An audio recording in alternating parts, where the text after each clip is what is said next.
Welcome back to Love and Hard Money. I'm Brian. This is episode 12, and I'm probably going to offend some people with this one. Let's just start here. God expects you to use Bitcoin because the dollar is inherently sinful. Are you still there? Did I lose you? This podcast is all about how to express love through money. I believe there is a God. I believe God is truth and love in all its complexity. I believe dollars are out of alignment with love because they're based on lies, and love can't exist where there isn't truth. I believe Bitcoin is truth. Well, that's it. See you next week. Just kidding. Let's dig in.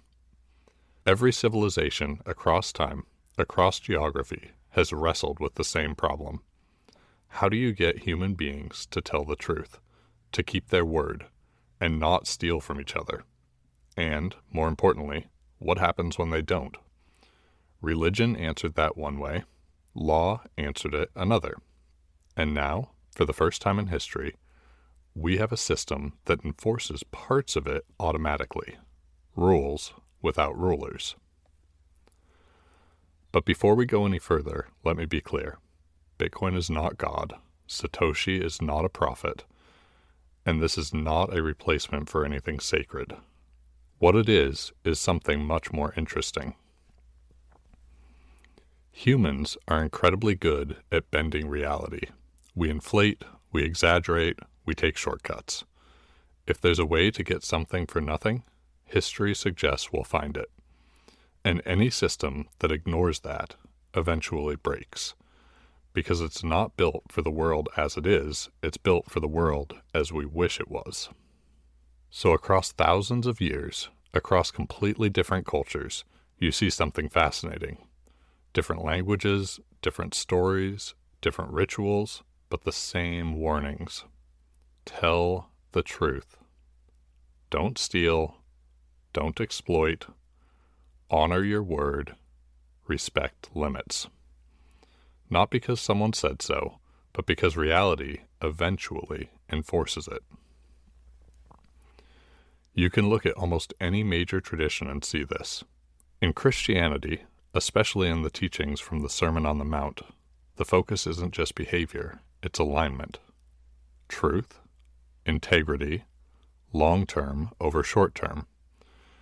In Judaism, there's a deep emphasis on law, covenant, and something very practical, honest weights and measures. Because without honest measurement, you don't have trust, and without trust, you don't have a functioning society. In Islam, there's a strong concern with fairness in exchange, the prohibition of exploitation, the idea that economic behavior has moral consequences. In Buddhism, the problem is framed differently, but it still rhymes. Desire leads to suffering. The more you chase, the less you actually have. In Hindu traditions, you see the idea of order and consequence. Actions have effects whether you acknowledge them or not. Even in older pre-Abrahamic traditions, you see an awareness of cycles and limits, that systems without constraint eventually collapse. Different frameworks, same underlying pattern. There is a way things work, and you can align with it, or you can fight it. One of the most quoted lines from the Gospel of John says, "I am the way, the truth, and the life." Now, people understand that in different ways. For many, that's a very specific theological claim about Jesus himself. And for a lot of people, that framing is deeply meaningful. I'm not here to argue with that, but I want to offer a lens that's been useful to me. What if that line is also describing a pattern? The way, the truth, the life. A way, meaning a path you can walk. Truth, meaning something real, whether you like it or not. Life, meaning the arena in which those choices play out. And the question becomes, do you align yourself with those things, or do you move against them? Because reality doesn't bend. You can lie, truth doesn't change. You can cheat, consequences don't disappear. You can pretend. Eventually, it catches up. It's like a river. You can move with the current, or you can throw rocks into it. The water still flows where it's going to flow, but now there's turbulence, not because reality changed, but because you're fighting it. I've had this idea lately. I don't know if it's right, but it's been useful to me. What if the world is less like a finished product and more like a nursery? A place where you learn, where you experiment, where you build and see what happens. If you walk into a classroom, you'll see blocks on the floor. Those blocks aren't the end goal. No one expects kids to grow up and build cities out of them. They're there to teach something. Structure, balance, cause and effect.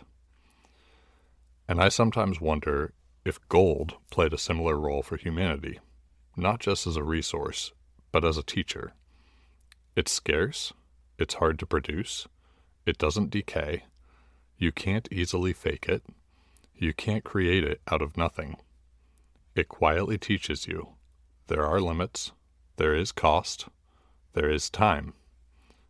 And for most of history, we built our systems around those constraints. Then something changed. We started trying to build a financial system without limits. Since 1971, we've operated in a world where money is created with a keystroke. Fiat literally means by decree. Supply expands without any corresponding effort, no proof of work. Value, your value, my value, is diluted. And most of us never even realize it. We've normalized it. We've built entire systems around it.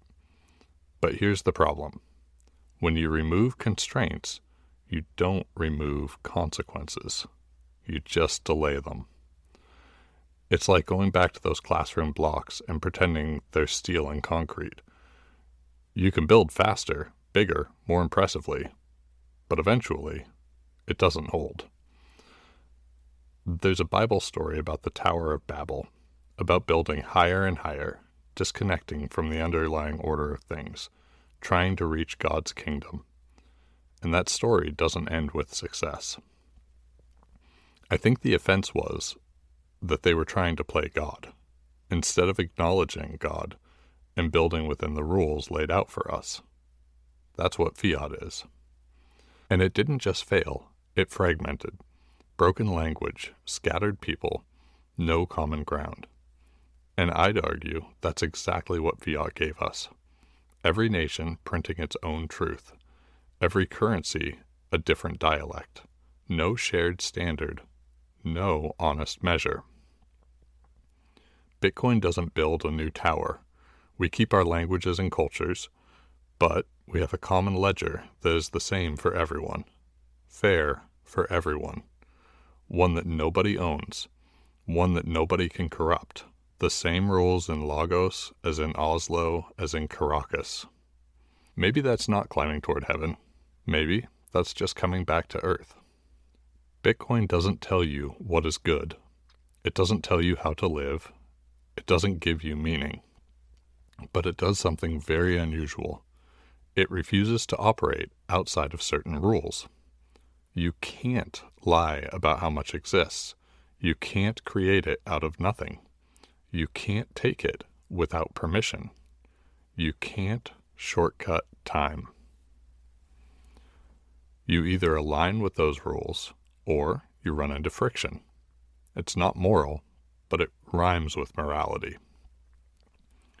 Religion says you should not steal. Bitcoin says it's much harder to.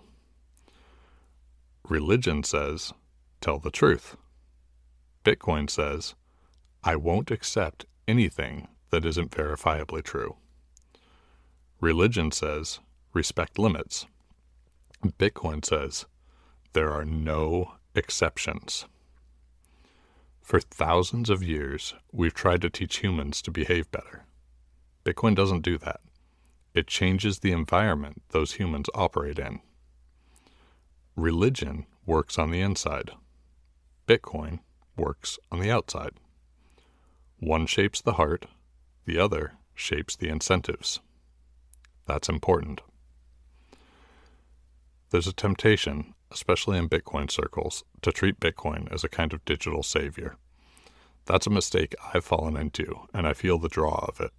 If you start looking to Bitcoin for meaning, identity, or salvation, you're asking it to do something it was never designed to do. Bitcoin fixes money. It doesn't fix you, but maybe it can give you more breathing room to work on yourself. I know it's done that for me. The kind of money you live under matters. It shapes how you think, how you plan, how far into the future you can see, and how you show up in the world. Easy money encourages short-term thinking. Hard money rewards patience. And over time, those incentives don't just shape economies, they shape people. Bitcoin doesn't replace ancient wisdom. If anything, it points back to it, just like physics. Einstein is misquoted as saying, "The more I study science, the more I believe in God." Who knows if he actually said that? It's not like it was cryptographically signed. The deeper you go into this technology, Bitcoin, the deeper you go, the more it starts to look like something we already knew. A Christian friend of mine said if you look hard enough at any subject, eventually you find God there. The fact that we can see God's fingerprints on Bitcoin probably says a lot more about God than it does about Bitcoin. No one wrote this sermon. No one preached it. But if you pay attention, the unspoken sermon of Satoshi is there, and to my way of viewing the world, it aligns with the teachings of God and the physical constraints he laid out for us in this classroom we find ourselves in. So stop worrying about dollars and start building with Bitcoin blocks. God's watching you.